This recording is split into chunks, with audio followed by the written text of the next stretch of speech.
अवांजी समातुन ताईं radio voice of Sindh London. आम हीअं ॿुधी रहिया आहियो radio voice of Sindh London. अवांजी ख़िदमत में प्रोग्राम पेश कजे थो ख़बरुनि जी दुनिया। 19 अगस्त 2026 अरबा जे ॾींहुं प्रोग्राम ख़बरुनि जी दुनिया साण करे आऊं अवांजी ख़िदमत में हाज़िर अवांजो पंहिंजो मेज़बान हबीब लगारी। सभ खां पहिरियां पेश करियूं था ख़ासि ख़बरूं। जसकम अॻवान आकाश मल्लाह खंभिजी वियो। संदसि आज़ादी लाइ वाधू वाह वटि धरणो, पुलिस जी लठबाज़ी, आज़ाद कुंभर ऐं ॿिया गिरफ़्तार। वाइड सिंधी कांग्रेस ऐं ॿियनि तनज़ीमनि पारां आकाश जे खंभिजण जी मज़मत, आज़ादी जो मुतालबो। सिंध हिकु आहे ऐं हिकु रहंदी। कराची में मुल्कगीर कॉन्फ्रेंस, लेखकनि ऐं सञाहवंदनि पारां सूबो टोड़ण वारी तजवीज़ धरती जे वजूद लाइ ख़तरो करार। सिंध पब्लिक सर्विस कमीशन में मेरिट जी रताड़ ख़िलाफ़ मार्च। आज़ाद कश्मीर में इंटरनेट सर्विस बदस्तूर बंद। अवामी एक्शन कमेटी जो एहतजाज जारी। अॼु धरणो रथियल। सिंध पब्लिक सर्विस कमीशन में मेरिट जी रताड़ ख़िलाफ़ मार्च। अवामी तहरीक पारां सिंध दुश्मन साज़िशनि ख़िलाफ़ सुजागी मुहिम जो ऐलान। सुप्रीम कोर्ट अॻूणे वज़ीर आज़म इमरान ख़ान खे इलाज लाइ इस्पताल मुंतक़िल करण जो हुकुम ॾेई छॾियो। हुकूमत पारां फ़ैसिले ख़िलाफ़ अपील जो ऐलान। हाणे पेश करियूं था तफ़सीली ख़बरूं। हैदराबाद मां जसकम अॻवान आकाश मल्लाह खंभिजी वियो। क़ौमी कारकुननि जो वाधू वाह गेटनि वटि धरणो, पुलिस जी चढ़ाई, लठबाज़ी, मरकज़ी प्रेस तर्जमान समेत 20 खां वधीक कारकुननि खे गिरफ़्तार करे गुम कयो वियो। गुज़िरियल ॾींहुं हैदराबाद जे भिटाई नगर पुलिस गुलिस्तान सजाद में चढ़ाई करे जसकम जे मरकज़ी senior vice chairman Akash Mallah खे गिरफ़्तार करे अणॼातल हंधि मुंतक़िल करे छॾियो। इतला मिलण ते वॾे अंग में क़ौमी कारकुननि, जसकम जे मरकज़ी प्रेस सेक्रेटरी आज़ाद कुंभर, ज़िले हैदराबाद जे सदर आसिफ़ पंवर ऐं ॿियनि जी अॻवाणी में कासिमाबाद जे वाधू वाह गेटनि वटि पहुची हैदराबाद बाईपास वटि धरणो हणी नारेबाज़ी शुरू कई त नसीम नगर समेत मुख़्तलिफ़ थाण जी पुलिस पहुची क़ौमी कारकुननि खे छिड़ विछड़ करण लाइ लठबाज़ी शुरू करे ॾिनी, जंहिं ते कारकुननि मज़ाहिमत कई त पुलिस वेतर मच्छरजी पई। जसकम जे मरकज़ी अॻवान आज़ाद कुंभर, ज़िले सदर हैदराबाद आसिफ़ पंवर समेत 20 खां वधीक क़ौमी कारकुननि खे गिरफ़्तार करे नामालूम हंधि मुंतक़िल कयो वियो, जंहिंजो आख़िरी इतलान ताईं को बि पतो पइजी न सघियो हो। राब्तो करण ते जसकम जे मरकज़ी अॻवान अली अनवर चांडियो ॿुधायो त आकाश मल्लाह खे गैर क़ानूनी खंभण ख़िलाफ़ क़ौमी कारकुननि पुरअमन एहतजाज कयो त पुलिस उन्हनि मथां कड़की पई। तशदुद बाद आज़ाद कुंभर, आसिफ़ पंवर समेत 20 खां वधीक कारकुननि खे गिरफ़्तार करे गुम कयो वियो आहे। हुन चयो त रियासती ॾाढ ख़िलाफ़ पुरअमन एहतजाज जारी रहंदो। फ़ौरन आकाश मल्लाह समेत समूरनि कारकुननि खे आज़ादु कयो वञे। वाइड सिंधी कांग्रेस समेत केतिरनि ई सियासी समाजी तनज़ीमनि पारां क़ौमप्रस्त अॻवान आकाश मल्लाह जी जबरी गुमशुदगी जी मज़मत कंदे खेसि फ़ौरी तौरु आज़ादु करण जो मुतालबो कयो। पंहिंजे जारी कयल बयान में वाइड सिंधी कांग्रेस चयो त हैदराबाद मां क़ौमप्रस्त अॻवान आकाश मल्लाह खे टियों भेरो खंभे गुम कयो वियो आहे, जंहिंजी मज़मत करियूं था। वाइड सिंधी कांग्रेस पुलिस ऐं सिक्योरिटी फोर्सिस खां संदसि महफ़ूज़ ऐं फ़ौरी तौर ते बाज़ियाबी जो मुतालबो करे थी।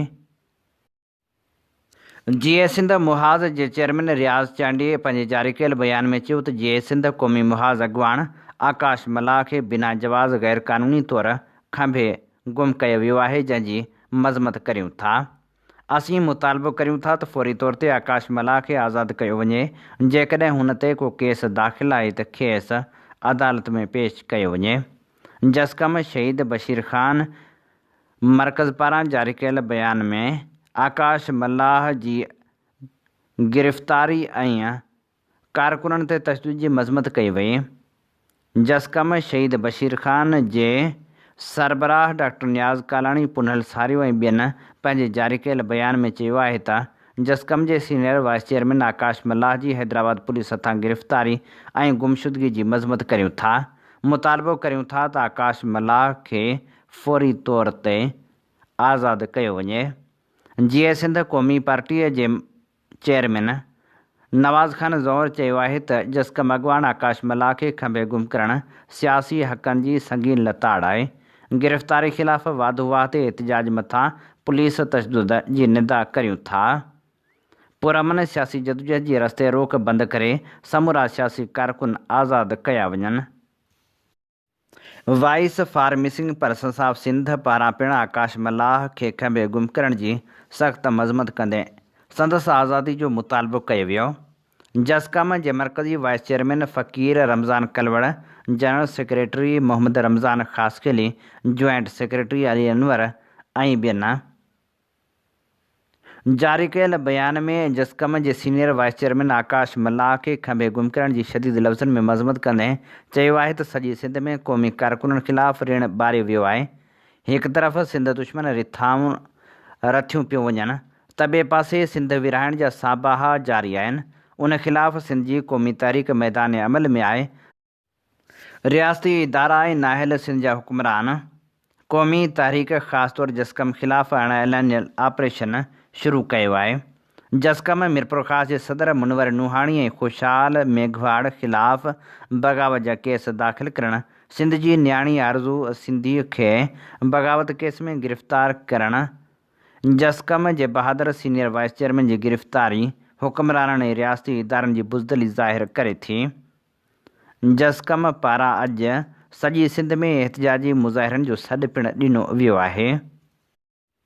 जसकम जे senior vice chairman Akash Mallah खे हैदराबाद मां खंभे गुम करण ऐं एहतिजाज कंदड़ आज़ाद कोंभर समेत समूरनि क़ौमी कारकुननि जी आज़ादी लाइ खिपरे में जसकम पारां एहतिजाजी मुज़ाहिरो कयो वियो, जंहिंजी अॻुवाणी शौकत बुर्दी, माशूक दैशी, यासर अहमद कोंभर, महबूब सिंधी, रफ़ीक आज़ाद ऐं ॿिया करे रहिया हुआ।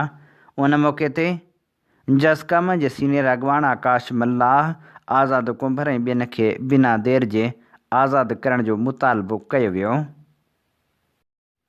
सिंध खे इंतिज़ामी बुनियादनि ते विरहाइण जी तजवीज़ खे सिंध जे वजूद, वहदत ऐं तारीख़ लाइ ख़तरो करार ॾींदे कराची में थियल मुल्कगीर कॉन्फ्रेंस में दानिशवरनि, अदीबनि, क़ानूनदाननि, सहाफ़ियुनि ऐं समाजी अॻुवाननि सख़्त रद्दअमल ज़ाहिर कयो आहे। मुक़ररनि चयो आहे त सिंध खे टोड़ण जूं कोशिशूं कंहिं बि सूरत में क़बूल न कयूं वेंदियूं। सिंध हिकु आहे ऐं हिकु रहंदी, जॾहिं त सिंध जा बुनियादी मसइला हल करण बदिरां नवनि सूबनि जूं ॻाल्हियूं करण खे मसइलनि खां ध्यानु हटाइण जी कोशिश करार ॾिनो वियो। सिंध जे विरहाङे ख़िलाफ़ मुल्कगीर कॉन्फ्रेंस खे ख़िताब कंदे मीर अफ़सरुद्दीन टालपुर चयो त असीं 70 सालनि खां ॿुधंदा पिया अचूं त मुल्क नाज़ुक सूरतहाल मां गुज़री रहियो आहे, पर जेकॾहिं मुल्क में मुजरम आज़ादु हुजनि ऐं इंसाफ़ न मिले त अहसास महरूमी वधंदी। हुन चयो त सभु क़ौमूं मुतहद थियनि, सिंध हिकु आहे ऐं हिकु ई रहंदी। सिंध दोस्त ॾाहे ऐं पाणी मामरनि जे माहिर नसीर मेमण चयो त पाकिस्तान कर्ज़नि में दॿियल ख़सारे जो शिकार ऐं मुआशी तौरु तबाह हाल आहे। अहिड़ी सूरतहाल में बि नवां सूबा ठाहिण जूं ॻाल्हियूं कयूं पियूं वञनि। हुन चयो त पहिरियां मुल्क जा बुनियादी मसइला हल कया वञनि।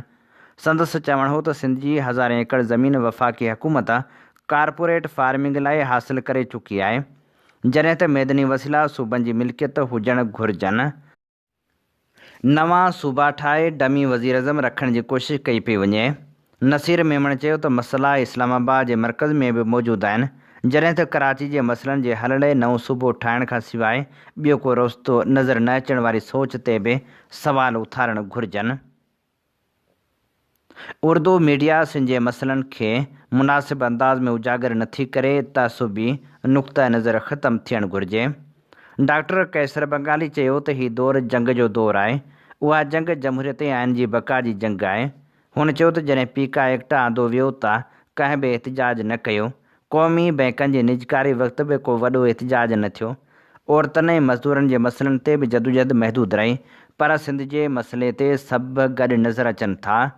हुन चयो त असां सिर्फ़ु इशूज़ जी सियासत करियूं था, कैनालनि ख़िलाफ़ एहतिजाज थियनि था, पर कैनाल तइमीर थींदा पिया वञनि। हाणे सुवालु इहो आहे त एंटी कैनाल तहरीक जा अॻुवान किथे आहिनि। कैसर बंगाली चयो त असेंबली जे ॿाहिरां एहतिजाज कया वञनि ऐं जदोजहद रुॻो तक़रीबन ताईं महदूद न हुजे, अमली क़दम खंया वञनि। हुन चयो त असीं मातम कंदा रहंदासीं, उहे पंहिंजो कमु कंदा रहंदा। नाम्यारे कानूनदान शुहाब ओस्ते चयो त सभ खां पहिरियां इहो तइ करणो पवंदो त असांजो दोस्त केरु ऐं दुश्मन केरु आहे। हुन मुल्क जी सियासी आइनी सूरत हाल ते तनक़ीद कंदे चयो त मुल्क में कानून जी बालादस्ती नज़र नथी अचे, सुठी हुक्मरानी नाले मात्र आहे ऐं पाकिस्तान में का बि चूंड मुकमल तौरु शफ़ाफ़ नथी आहे।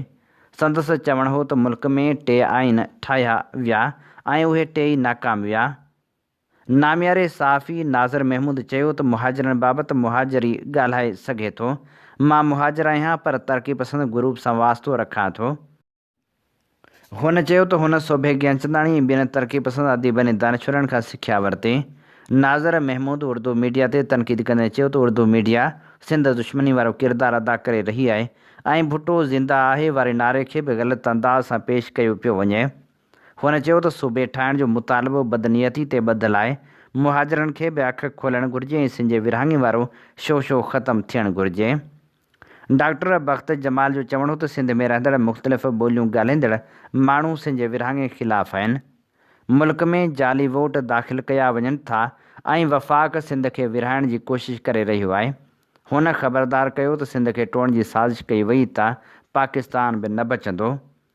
अशफ़ाक़ मेमण ख़िताब कंदे चयो त नए सूबे जो मसइलो को ड्रामो न पर हिकु वॾी ऐं लिकियल साज़िश आहे जेका इंतिज़ामिया तरफ़ां अॻिते वधाई पई वञे। हुन चयो त मुल्क जा बुनियादी मसइला हल करण बदिरां आइनी तरमीमूं आणण जो सिलसिलो जारी आहे ऐं ईअं महसूसु थिए थो ॼण अयूबी आमिरे जा पाछा ॿीहर गश्त करे रहिया हुजनि। समाजी अॻवान ऐं कानूनदान शाज़िया निज़ामाणी चयो त विरहाङे खां पोइ सिंध ते मुख़्तलिफ़ तरीक़नि सां हमला थींदा रहिया आहिनि। वन यूनिट मढ़ियो वियो, मार्शला लॻाई वई ऐं सिंध जी मईशत खे तबाह कयो वियो। प्रोफेसर एजाज़ कुरैशी चयो त सिंध जो विरहाङो हिकु ॿरंदड़ मसइलो आहे।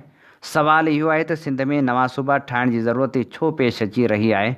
हुन चयो त कराची खे सिंध खां धार करे नओं सूबो ठाहिणु कंहिं बि सूरत में क़बूल न कयो वेंदो। कराची यूनियन ऑफ जर्नलिस्ट जे अॻवान ताहिर हसन ख़ान चयो त हिकु मख़सूस टोलो सूबे जी ॻाल्हि करे रहियो आहे, जेका ॻाल्हि कुझु अरसे खां पोइ पाणी ख़तमु थी वेंदी। महबूब शेख जो चवणो त विरहाङे वक़्तु जाली क्लेम ज़रिए उर्दू ॻाल्हाईंदड़नि मिल्कियतूं हासिलु कयूं। हुन चयो त असां उर्दू ॻाल्हाइणु सिखी पर केतिरनि उर्दू ॻाल्हाईंदड़ दोस्तनि ऐं क्लास फेलो सिंधी ॿोली सिखण में दिलचस्पी न वरिती। नसीम ज़ाहिदा उन मौक़े ते चयो त आउं उर्दू ॻाल्हाईंदड़ सिंधी आहियां, सिंध जी तारीख़ जो मुतालियो कयो आहे जेतोणीकि सिंधी ॻाल्हाइणु नथी अचे। हुन सिंध जे विरहाङे खे नाकाम साज़िश करार ॾींदे चयो त कंहिं बि सूरत में सिंध खे विरहाइणु न ॾिनो वेंदो।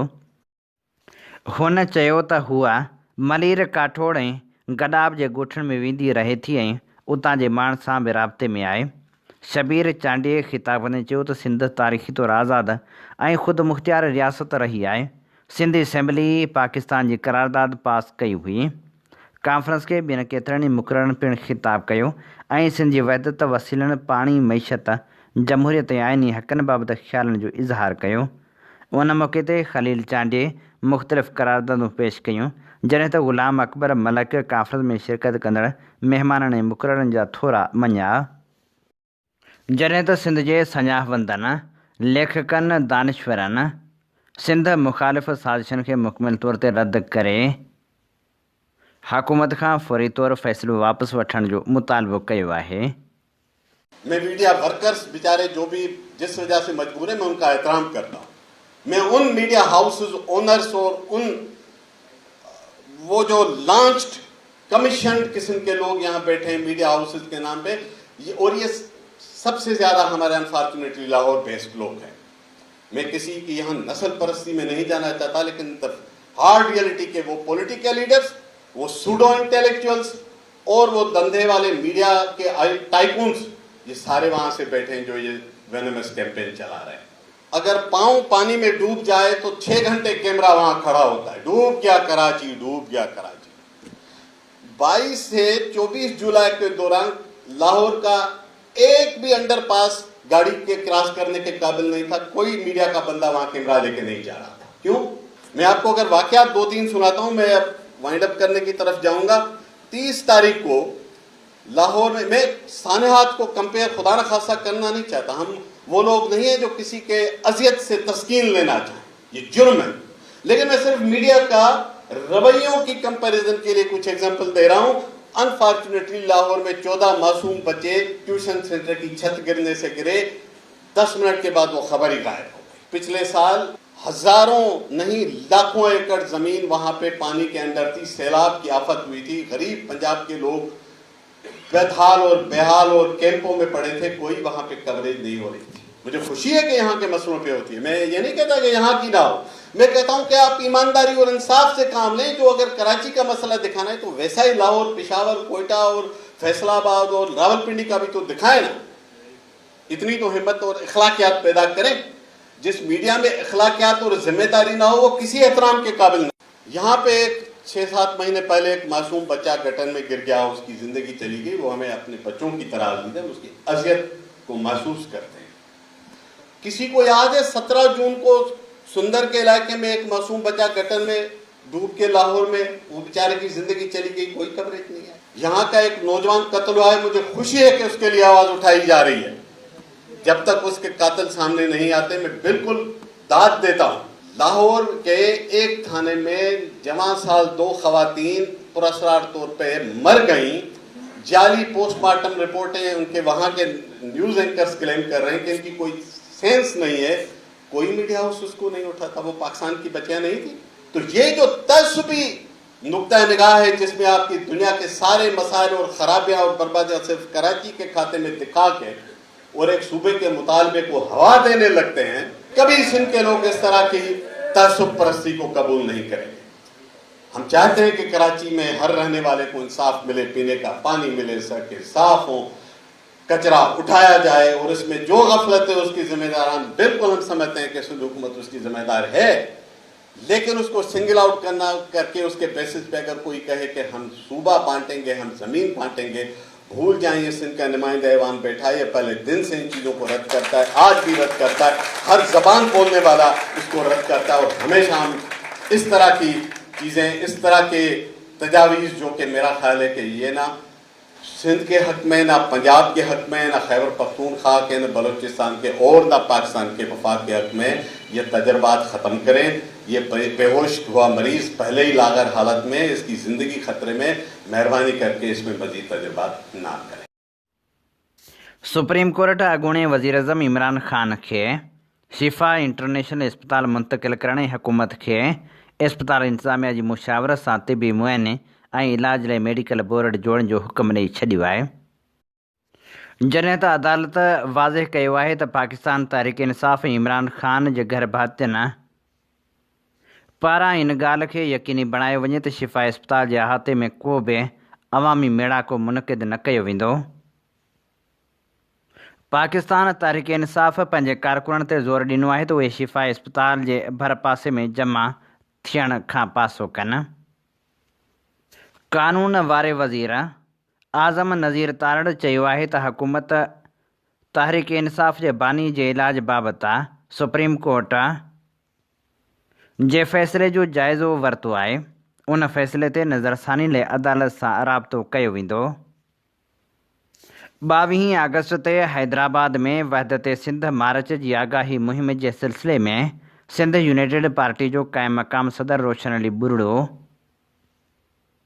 कोटड़ी पहुतो, जिते हुन सीनियर कारकुन शरीफ़ भट्टी वटि संसदी हशगाह ते पहुची खेसि भट्टी बिरादरीअ जी शिरकत लाइ दावत ॾिनी। सिंध यूनाइटेड पार्टीअ जे क़ाइम मक़ाम सदर रोशन अली बुरड़ो बबर स्टाफ ते SUP कारकुन लियाकत चौहान ऐं चौहान बिरादरी जे मुख़्तलिफ़ अॻवान सां मुलाक़ातूं करे खेनि दावत ॾिनी। अवामी तहरीक पारां सिंध दुश्मन साज़िशुनि ख़िलाफ़ सुजाॻी मुहिम जो ऐलान कयो वियो आहे। अवामी तहरीक ज़िले सखर जो इजलास ज़िले सदर अयाज़ कलवड़ जी सदारत में सखर शहर में थी गुज़रियो, जंहिंमें फ़ैसिलो कयो वियो त 23, 27, 28, 29 ऐं 30 अगस्त ते सखर सिटी, रोहड़ी, बबरड़ो, पनवाकिल ऐं ज़िले जे ॿियनि स्टापनि ऐं ॻोठनि में अवामी तहरीक ऐं सिंधियाणी तहरीक तरफ़ां हैंडबिल विरहाए सिंध दुश्मन साज़िशनि नवनि सूबनि जे बहाने सिंध खे विराइण, सिंध जे मैदनी वसीलनि ऐं ज़मीननि ते कब्ज़नि, जलालपुर समेत समूरनि कैनालनि ऐं डेमनि जी तइमीर ख़िलाफ़ रैलियूं कढी सुजाॻी मुहिम हलाई वेंदी। इजलास में अवामी तहरीक जे मरकज़ी general secretary advocate Sajid Hussain मैसर, मरकज़ी सीनियर नायब सदर नूर अहमद कात्यार, कादर भुट्टो ऐं सरवाण जतोई, मोनस इब्राहिम, मेहरान सुमरो, महताब बिलो, उमर अंसारी, ज़ुल्फ़कार जतोई ऐं ॿियनि शिरकत कई। इजलास खे ख़िताब कंदे अॻवान चयो त नवनि सूबनि जे नाले में सिंध वतन खे विरहाइण जी साज़िश कई वई आहे। अॻवाननि वधीक चयो त सिंध वतन सिंध जे माण्हुनि जो नाक़ाबिले तक़सीम वतन आहे। उन जी सालिमियत ऐं वजूद ते वार को बि मुहब वतन माण्हू बर्दाश्त न कंदो। सिंध पब्लिक सर्विस कमीशन में मेरिट जी लताड़ ख़िलाफ़ शागिर्द सरापा एहतिजाज बणियल आहिनि। सिंधी शागिर्द तहरीक पारां सिंध पब्लिक सर्विस कमीशन में मेरिट जी लताड़, सियासी बुनियादनि ते नौकरियुनि जी विरिछ ऐं पंहिंजा नवाज़ी ख़िलाफ़ अली पैलेस खां सिंध पब्लिक सर्विस कमीशन जी ऑफिस ताईं एहतिजाजी रैली कढी वई, जंहिंमें सवें शागिर्दनि सिंध पब्लिक सर्विस कमीशन जी इंतिज़ामिया ख़िलाफ़ नारेबाज़ी कई।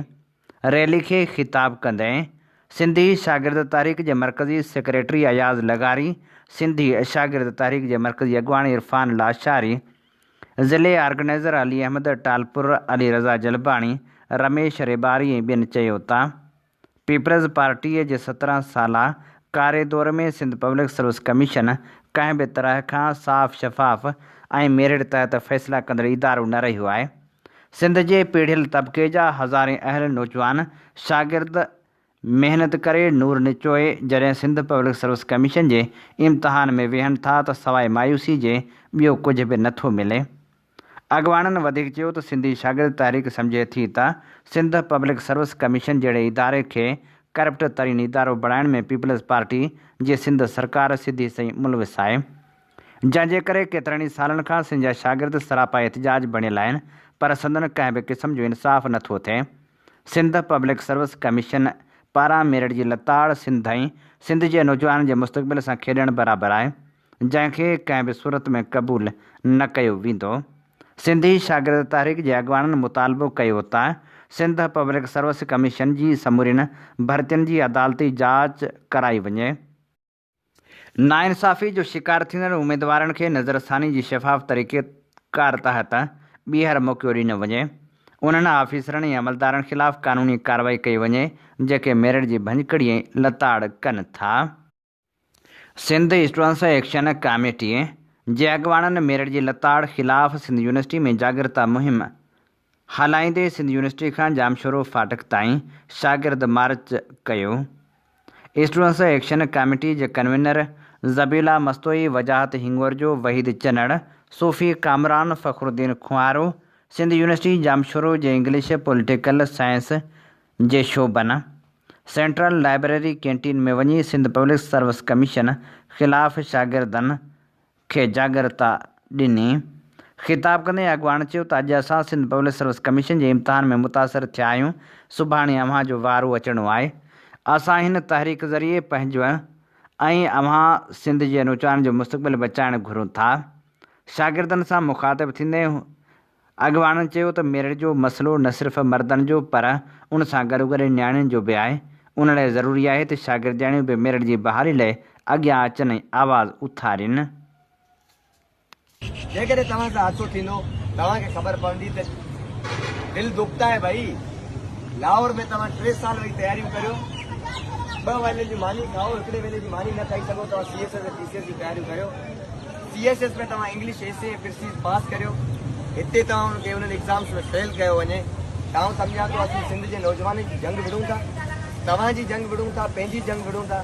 ॻाल्हि हिकिड़ी आहे, लेट्स यूनाइट, गॾिजो, तव्हां सां जबुर न थींदो। जेकॾहिं तव्हां असां सां गॾिजी वेंदो सुभाणे तव्हां सां न थींदो, न तीअं थींदो। अॼु 3 वेले जी मानी जो पैसा नथा बचनि, महिनत करियूं था असां सां मेरिट कई वञे, असां ते रहम न कयो वञे, असां सां मेरिट कई वञे। जेके इम्तिहान असां CSS में टॉप मार्कुनि सां पास करियूं था उहे असांजा हिते फेल छो था कया वञनि। जेकॾहिं फेल कया था वञनि, जेकॾहिं असीं फेलियर आहियूं, थी सघूं था फेलियर, को मसइलो न आहे।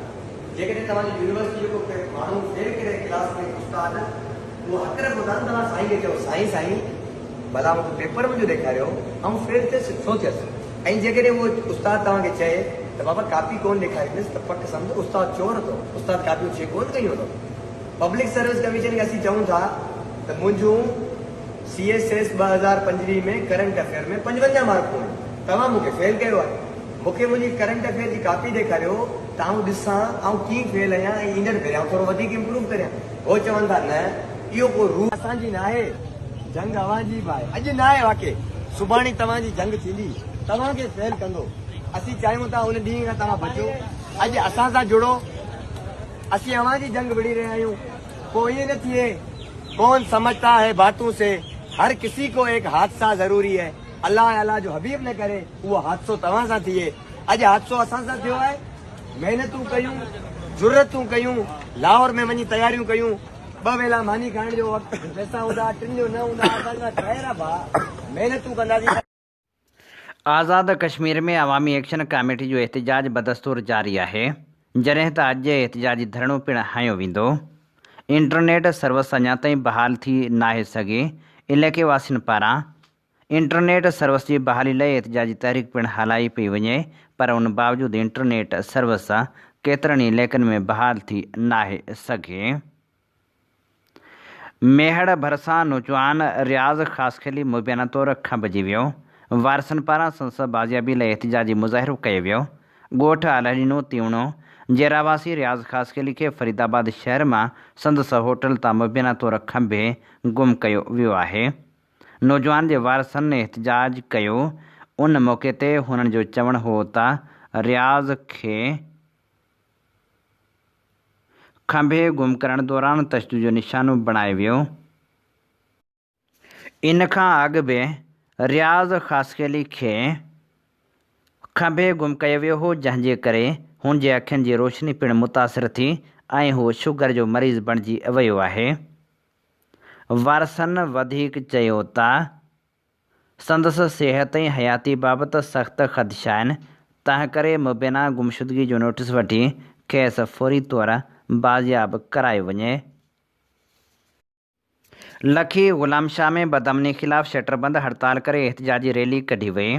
वापारी खां फुर ऐं मज़ाहिमत दौरान वापारी कलीमुल्ला खे गोलियूं हणी ज़ख़्मी करण वारे वाक़े ख़िलाफ़ शहरियुनि पारां शटरबंद हड़ताल करे एहतजाजी मुज़ाहिरो कयो वियो, जॾहिं त क़ौमी शाहराह ते धरणो हणी रोड बंदि कयो वियो। उन मौक़े ते शहरियुनि जो चवणु हो त विच शहर में वापारी खे फुर दौरान मज़ाहिमत ते गोलियूं हणी ज़ख़्मी कयो वञे थो, पर पुलिस ख़ामोश तमाशाई बणियल आहे।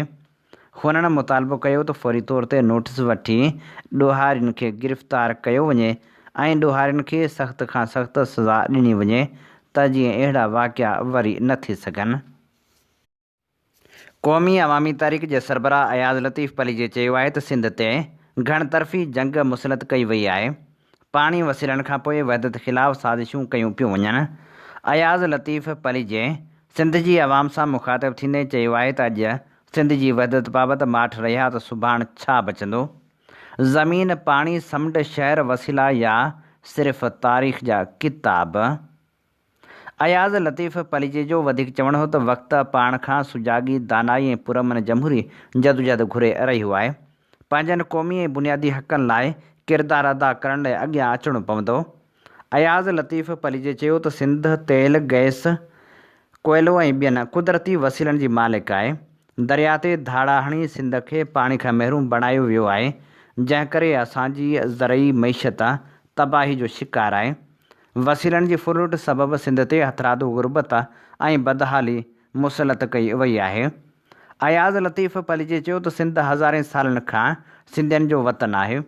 आलमी साम्राजी ताक़तूं पाकिस्तान जी तरक़ी नथियूं चाहिनि। नओं इसराइल ठाहिण लाइ सिंध खे टोड़ण जूं साज़िशूं कयूं पियूं वञनि। कंहिं बि तरमीम जे नाले में सिंध ते वार कयो वियो त 8 करोड़ सिंध जा माण्हू ख़ामोश रहण बदिरां रस्तनि ते हूंदा। अयाज़ लतीफ़ पलीजे वधीक चयो त पाकिस्तान हिन वक़्तु सियासी ऐं मुआशी बहरान जो शिकार आहे। मुल्क खे तरक़ी लाइ बराबरी ऐं शफ़ाफ़ियत जी ज़रूरत आहे। जेके माण्हू सिंध खे टोड़ण जी ॻाल्हि कनि था उहे दरअसल मुल्क ख़िलाफ़ साज़िशूं करे रहिया आहिनि। उन करे इंतिशार पैदा न कयो वञे नफ़रत जी सियासत बंदि कई वञे। बलूचिस्तान जे मुख़्तलिफ़ इलाइक़नि मां 5 ॼणनि जा चचर लाश हथा। खारान जे मुख़्तलिफ़ इलाइक़नि ज़ारोज़ई ऐं सोरबड़ो मां 2 माण्हुनि जा लाश हथ आया। ज़ारोज़ई मां हथ आयल लाश जी सुञाणप ग़ुलाम हैदर वल्द शाहजहां जे नाले सां थी, जॾहिं त सोरबड़ो मां हथ आयल चचर लाश जी सुञाणप अञा ताईं न थी सघी आहे। लाशनि खे क़ानूनी कार्रवाई लाइ इस्पताल मुंतक़िल कयो वियो। हब पुलिस पारां हब बाईपास मां खुज़दार जे इलाइक़े खैरावाह जे रहावासी फरीदुल्लाह वल्द अली अहमद जो लाश हथ कयो वियो, जंहिंखे गोलियूं हणी क़तल कयो वियो आहे। ॿिए तरफ़ गुज़िरियल ॾींहुं मक़ामी माण्हुनि खुज़दार जे आपक डेम मां 17 वरनि जे नौजवान जो लाश हथ कयो, जंहिंखे सुञाणप लाइ खुज़दार मुंतक़िल कयो वियो आहे, जॾहिं त सोराब मां पिणु हिकु नौजवान जो तशदुद थियल लाश हथ कयो वियो, जंहिंजी सुञाणप अञा ताईं थी न आहे सघी। यादि रहे त बलूचिस्तान मां चचर लाश मिलण जो सिलसिलो बदस्तूर जारी आहे ऐं जबरी गुमशुदगियूं बि ख़तमु थी न आहिनि सघियूं। मीरपुर बठोरे में पाणी जी हथरादू खोट ख़िलाफ़ मक़ामी आबादगारनि हारियुनि आपाशी खाते जे अमलदारनि ख़िलाफ़ एहतिजाजी धरणो हयो। महमूद वाह शाख में पाणी जी हथरादू खोट ख़तमु करण जो पिणु मुतालबो कयो वियो। महमूद वाह शाख में मुसलसल पाणी जी हथरादू खोट ख़िलाफ़ मक़ामी आबादगारनि अली अकबर मेमण, महबूब अली मेमण ऐं ॿियनि पारां सिजावल हैदराबाद मेन रोड ते मुसलसल 4 कलाक एहतिजाजी धरणो हयो वियो। उन मौक़े ते आबादगारनि मीर अहमद शोरो, मक़सूद शोरो, अनवर कमराणी, फ़याज़ परिहाड़, तनवीर शोरो ऐं ॿियनि ॿुधायो त हर साल जीअं हिन साल बि सारियुनि जे फसल जी पोखाई दौरान आपाशी खाते जे अमलदारनि पारां महमूद वाह शाख में हथरादू पाणी जी खोट पैदा करे असांजूं ज़रई ज़मीनूं बंजर बणायूं पियूं वञनि। असां आबादगारनि हिन वक़्तु सारियुनि जे फसल जी पोखाई ते लखें रुपयनि जो ख़र्च कयो आहे, पर पोइ बि वक़्तु सिर पाणी नथो ॾिनो वञे, जंहिंजे करे परेशानी में मुब्तला आहियूं। जॾहिं त आबादगारनि सां पीपी अॻुवाण राबितो करे ख़ातिरी कराई त महमूद वाह शाख में पाणी अची वेंदो, जंहिं बाद आबादगारनि एहतिजाज ख़तमु करण जो ऐलान कयो। खानपुर महर भरिसां हिकु नारीअ जे मुबैना अगवा बाद पलांद में माउ ऐं धीअ बि मुबैना तौरु अगवा थी वियो। खानपुर महर भरिसां थर जे भागसर वारे इलाइक़े जे ॻोठ बचल गबोल मां गबोल बिरादरी जी नारी मुबैना तौरु अगवा थी वई। इलाइक़े वासियुनि मूजिबि गबोल बिरादरी जे जवाबदारनि मीराणी बिरादरी जे घरनि ते काह करे पलांद में माउ ऐं धीअ खे अगवा कयो। मुबैना अगवा थियल पीरसन औरत ऐं संसद धीअ जी वीडियो पिणु साम्हूं आई। वीडियो में पीरसन औरत चवे थी त असांखे अमानत तौरु खणी आया आहिनि, नारी खे वापसि कयो त असांखे बि छॾे वेंदा। पुलिस जो चवणु आहे त औरतुनि जे अगवा जे वाक़िअनि जो इतला मिलियो आहे, वधीक जांच करे रहिया आहियूं। सिंध हाईकोर्ट सखर बेंच में शहीद सहाफ़ी नसरुल्लाह गडाणी जे केस जी जवाबदार असगर लुंड जी ज़मानत वारी दरख़्वास्त ॿुधणी थी। जवाबदार धुर जे वकील दलील मुकमल करे वरिता। फ़रियादी याकूब गडाणी जे वकील अदालत में वकालतनामो जमा करायो। शहीद सहाफ़ी नसरुल्लाह गडाणी जी अमड़ पठाणी चयो त अदालत मां इंसाफ़ जी उमेद आहे। जवाबदार केस तां हथ खणण लाइ धमकाए रहिया आहिनि। शहीद सहाफ़ी जे भाउ याकूब गडाणी चयो त SSP घोटकी कातिल गिरफ़्तार करण लाइ तयारु न आहे। मुख्य जवाबदार बरकत लुंड बासर जे बंगले ते मौजूदु आहे। हीअ असीं अवां जी ख़िदमत में पेश करे रहिया हुआसीं ख़बरूं। इन ते प्रोग्राम ख़बरुनि जी दुनिया जो वक़्तु पुॼाणी ते पहुचे थो। पंहिंजे मेज़बान हबीब लगारी खे इन्ही साॻी दुआ सां ॾींदा इजाज़त। वसे भिट तुंहिंजी भलारा सदा, सदा देस परदेस सारा वसन, कॾहिं सिंध सिंजी न मेरी थिए, कॾहिं मोड़ कंहिंजा न मुरझाइजनि। अवां जी समातुनि ताईं radio voice of Sindh London